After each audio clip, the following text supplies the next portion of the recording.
My eyes are lifted up to you. Tell him my strength depends on you. My strength depends on you alone. The Lord is good and all the time. Yes, I want to thank you all for coming. And I know you have been waiting since morning. Waiting on the Lord. Tell your neighbor, I know you have been waiting on the Lord. Since morning. You know, it takes faith to wait on the Lord. It takes faith to wait. You know, there's a difference between seeking God, waiting on the Lord. A man can seek God because he is sick. So he is looking for healing, deliverance. That is seeking God. But when they say wait, you know, when I tell you to wait for me at Marché Central, the sun or the rain, the heat, you just have to wait. Whether it's 50 years, you wait. But to seek something, you are just looking. If it's not there, you go back. If I tell you to go and find a shirt in the market, you go to the market, you don't see the shirt, what will you do? You come back. But when I say wait until they give you, you have to wait. So it takes patience to wait on the Lord. There's a message I want to just relay to your spirit. Move along with the spirit. Tell your neighbor. I can't hear you.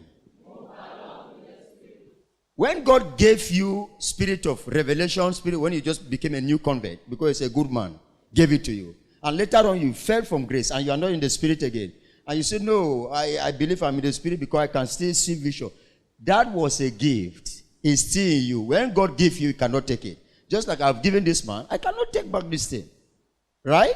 So if you say you manifest gifts, so that is the reason why you know you have Holy Spirit. I tell you it's a lie. Thank you very much. It's a gift, no? It's a gift. I tell you it's lie. It's lie. But fruit. If you take a machete, go to a mango tree, right? Get it. Cut down the mango tree, keep it on the ground. That is to say, you have cut down the spirit. The spirit is not with you. Will that mango bear fruit again? So the presence of fruit on the tree signifies the tree is still standing. So you are still standing in the Lord. That is why you can bear fruit. You can manifest fruit. But gift, you may not still be with the Lord, but you are manifesting gift. But fruit, you may be out of the Lord. The Lord has given you already. He has already given you 4 years ago.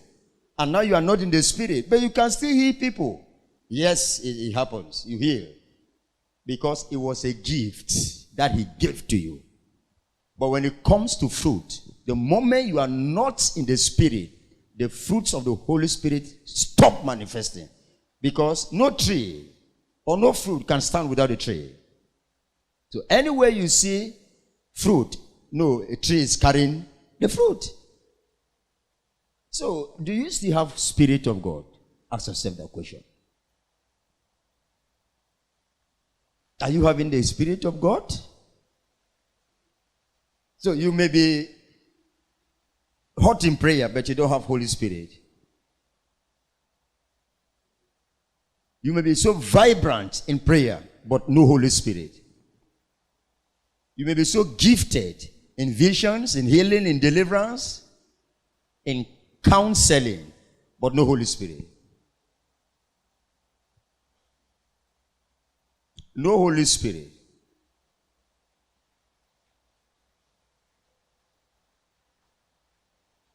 No Holy Spirit. And it takes Holy Spirit to pray. It takes Holy Spirit to fast. But a man can still fast, still pray, without Holy Spirit. Now, how can you know, or how can you know you have Holy Spirit?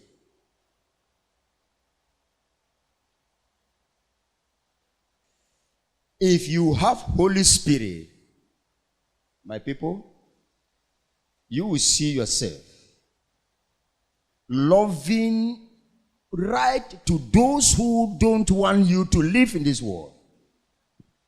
If you have Holy Spirit, the first thing that you will just see happening in your life is you cannot hold grudge. People do you everything, but it is just like, you even try to hold grudge, it is not working. That is somebody that have Holy Spirit.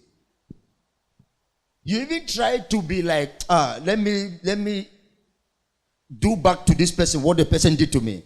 It's not going. Because it's not your nature.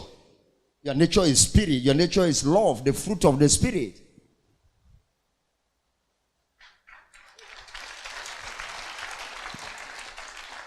Your nature is kindness, love. I mean, that is, I have Holy Spirit. It's not to prophesy and to heal people and to sing and say people are delivered or to give a good message. No. It's beyond that.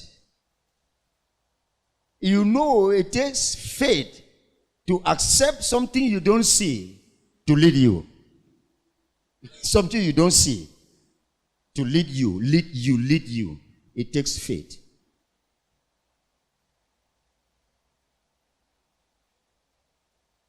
It takes faith to surrender to Jesus, whom you have just been hearing. Jesus. You have not seen before. You were not there when he was born. It takes faith to surrender for that Jesus to control your life.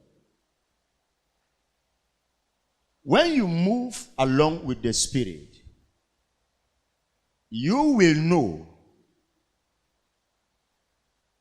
tomorrow in today. When you move along with the Spirit, you will have a clean heart, a pure heart, forgiving heart, caring heart, heart of no offense, no grudge. When you move along with the Holy Spirit, somebody will insult you, you say, You look at the insult. A bike man insulted me some time ago. He said, Sheng. I said, merci beaucoup. And the man started laughing. He thought I would reply him. A bike man in town. He was at the ford to bypass and stand before my car, and he was making some kind of rubbish, and I horn. When I horn, he said, Sheng. I said, oh, merci beaucoup, mon ami. It had nothing to do with me. It's not my nature to say Sheng. And the bike man now, when I drove and came to the same place, I kept the glass down. And I made my eyebrow like this. And he too balanced me like this. That's life. That's life. Quarrel ended. I blinked my eye, I made like this. And he too.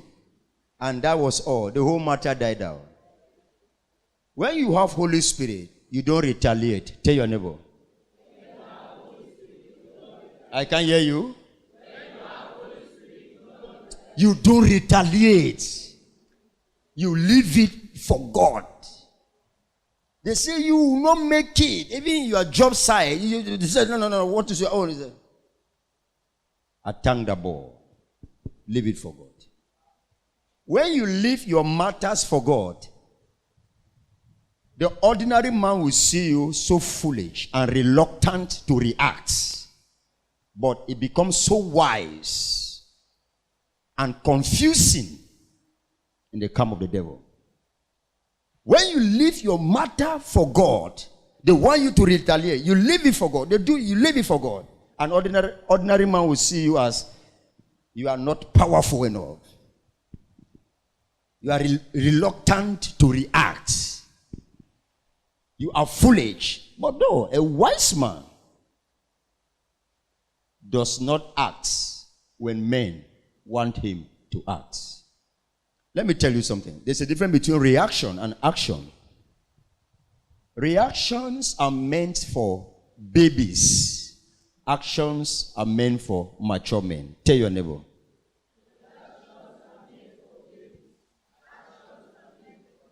All right, see reaction. See reaction.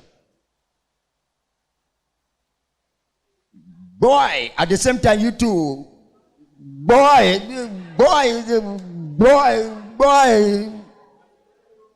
Reaction is not mature. What is action? Slap me. Boy, I look at you. Boy, I look at you. Boy, I look at you. I don't do anything. What is my action? You have slapped me very well, no problem. After 2 months, I take a bag of rice. Come and help you. You say, thank you, sir. Who is now the boss?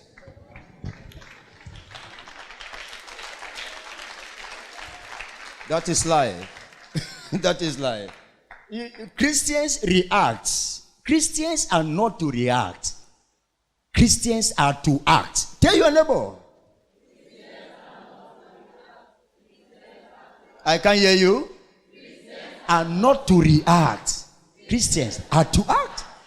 Men react. God does not react. That is why you say, God, they have killed my husband. What are you doing in heaven? You are my God. No, you want God to react. God does not react. God is an action man. An action is a process. Reaction takes no time. But actions are process. While reactions take no time. The moment they put a syringe on your buttocks, you just shut. That is reaction. Reaction have nothing to do with time. Reaction have nothing to do with time. The moment they put syringe here, it's very easy. But action is time. Mature Christians don't react. They act. Act with the Spirit. Move along with the Spirit. The whole church, I have been saying this in preaching my messages 4 years now. If you go through messages, you realize I'm talking about 1 or 2 things. The same. 4 years. I said, I don't enjoy the Christianity nowadays. I don't enjoy it. Why do I say so? I can't lie to you. I don't enjoy because the Christianity is purely modernity. And I don't see anything in modernity. Because modernity has destroyed some of the traditions and customs how we serve God. But today, modernity has eaten the marrows of church. We don't even know again what they call benediction. Before the church closes, people have gone home. They don't wait for benediction. You don't even know again what we call procession. That what the priest did around the wall of Jericho, that brought down the wall of Jericho, they call it procession. Nowadays, we come to church at 11:30, 11 o'clock, when procession has passed, when morning prayer has passed, when opening prayer of the church has passed, that is procession. A lot of modernity. Move along with the Spirit. Have the Spirit asked you to pray? You need to wait. The Spirit should ask you to pray. You don't pray because there is a book given to you that you should follow this book and be doing prayer. You don't pray because you know now your husband is not at home, your wife is not at home, the children have gone to school. No. Have the Spirit asked you to pray? When the Spirit asks you to pray, the Spirit will take your prayer. When the Spirit comes, say pray. It means He's ready to carry your prayer. Carry. This world we live, this is the first heaven. In the atmosphere, where you see the sun, the moon, the star, that is the second heaven. Now, where angels start to manifest their power and authority, that is what they call the third heaven. So, before your prayers reach the third heaven, my sister, it's not an easy thing. Because the demons and the principalities and powers in high wickedness, they live in the second heaven. So when you stand on the earth and you are doing prayer, Jesus, when the Spirit has not asked you, who will carry your prayer to bypass those demons? That is why you pray for Lord, nothing is happening to you. Because the demons, Satan and his agents, they live around the second heaven. This is first heaven, where we cook, we eat, we give birth to children. This is first heaven. The principalities that are there, the second heaven. When you are doing your prayer, it has to pass second heaven, then go to the third heaven, where you start to see the God's kind of things. Angels and God himself. Are you getting what I'm saying here? So for your prayer to leave this first heaven to where God is sitting from the third heavens, you have to pass second heaven, and that is where Satan is. Who asks you to pray? You are just praying. Your prayer cannot reach. That was the reason why Daniel's prayer was held for 21 days. It could not reach God. And Daniel said, God, I have fasted for 21 days. God said, we have not heard your prayer. Oh. Your prayer is still here. It has not reached God. So for your prayer to reach God, there are things that must put in place. Put in place.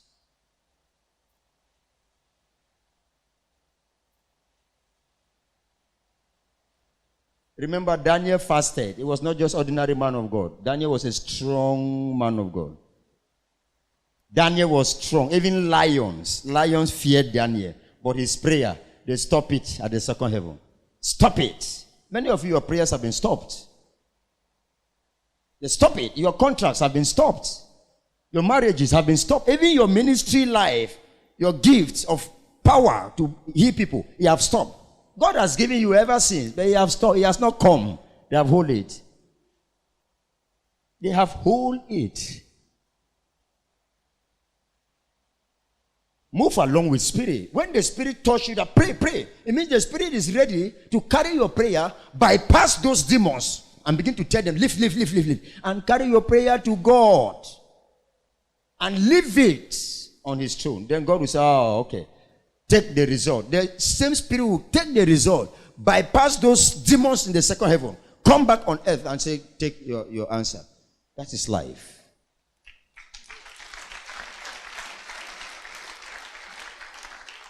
Are you with me? But today is not like that. It's not like that. Everything is done by religion. Religion. You come to church on Sunday, at times you don't even come. You say, no, I will come next week. You program yourself twice a month as a Christian. When God gave you 7 days, give him one. You say, no, twice a month. So please, move along with the Spirit. The Spirit knows you more than you know yourself. And it is only the Spirit that can help you in this kind of world we are today. A world which neighbor lies to neighbor, wife lies to husband, and husband lies to wife. It is only the Holy Spirit that can assist you. The devil has come out to kill, to steal, and to destroy. The rate at which the devil has come out with your strength, you will not make it. I'm telling you, you don't know what I'm saying. The rate of which the Satan, the demons, have been released to fight. If you are not with spirit power, then you leave it. Read me Joel chapter 2. Don't worry, let me take it for you. Joel 2, 28. And it shall come to pass afterward that I will pour out my spirit upon all flesh, and your sons and your daughters shall prophesy, your old men shall dream dreams, your young men shall see visions, and also upon the servants and upon the handmaids in those days will I pour out my spirit. And I will show wonders in heavens and in the earth, blood and fire and pillars of smoke. The sun shall be turned into darkness, and the moon into blood, before the great and terrible day of the Lord come. And it shall come to pass, that whosoever shall call on the name of the Lord shall be delivered. For in Mount Zion and in Jerusalem shall be deliverance, as the Lord hath said, and in the remnant whom the Lord shall call. You see, it's a very important message. Verse 31 says, the sun shall be turned into darkness. Sun turned to darkness, and the moon into blood before the great and terrible day of the Lord. So can you just imagine? The sun will turn darkness, the moon will turn blood. Move with the Spirit.